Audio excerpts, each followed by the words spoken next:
The death of Lazarus. Now a man named Lazarus was sick. He was from Bethany, the village of Mary and her sister Martha.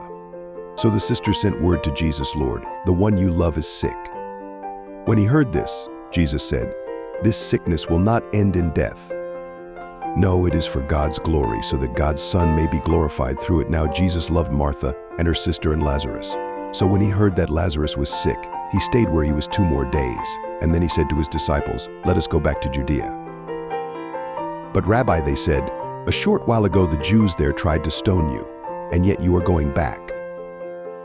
Jesus answered, "Are there not 12 hours of daylight?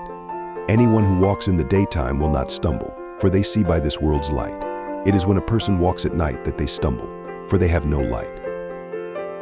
After he had said this, he went on to tell them, "Our friend Lazarus has fallen asleep, but I am going there to wake him up." His disciples replied, "Lord, if he sleeps, he will get better." Jesus had been speaking of his death, but his disciples thought he meant natural sleep. So then he told them plainly, "Lazarus is dead, and for your sake I am glad I was not there, so that you may believe. But let us go to him."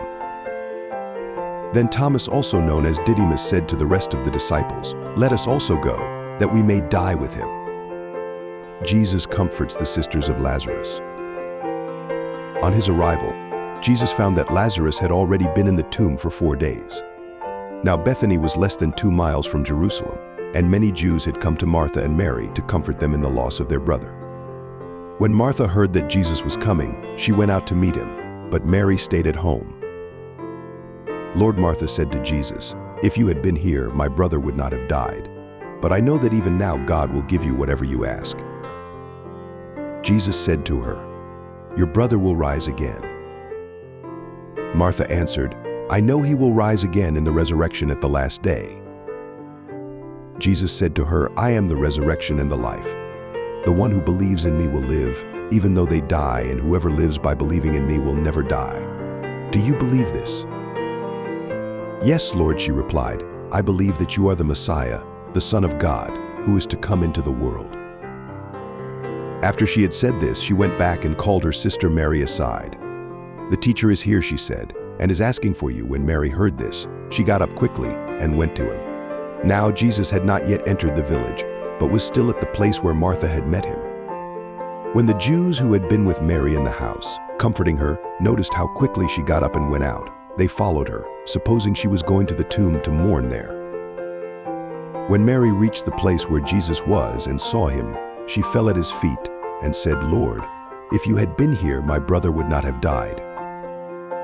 When Jesus saw her weeping, and the Jews who had come along with her also weeping, he was deeply moved in spirit and troubled. "Where have you laid him?" he asked. "Come and see, Lord," they replied. Jesus wept. Then the Jews said, "See how he loved him." But some of them said, "Could not he who opened the eyes of the blind man have kept this man from dying?" Jesus raises Lazarus from the dead. Jesus, once more deeply moved, came to the tomb. It was a cave with a stone laid across the entrance. "Take away the stone," he said. "But Lord," said Martha, the sister of the dead man, "by this time there is a bad odor, for he has been there 4 days." Then Jesus said, "Did I not tell you that if you believe, you will see the glory of God?" So they took away the stone. Then Jesus looked up and said, "Father, I thank you that you have heard me. I knew that you always hear me, but I said this for the benefit of the people standing here, that they may believe that you sent me." When he had said this, Jesus called in a loud voice, "Lazarus, come out." The dead man came out, his hands and feet wrapped with strips of linen and a cloth around his face. Jesus said to them, "Take off the grave clothes and let him go." The plot to kill Jesus. Therefore many of the Jews who had come to visit Mary and had seen what Jesus did believed in him. But some of them went to the Pharisees and told them what Jesus had done. Then the chief priests and the Pharisees called a meeting of the Sanhedrin. "What are we accomplishing?" they asked. "Here is this man performing many signs. If we let him go on like this, everyone will believe in him, and then the Romans will come and take away both our temple and our nation." Then one of them, named Caiaphas, who was high priest that year, spoke up, "You know nothing at all. You do not realize that it is better for you that one man die for the people than that the whole nation perish." He did not say this on his own, but as high priest that year he prophesied that Jesus would die for the Jewish nation, and not only for that nation but also for the scattered children of God, to bring them together and make them one.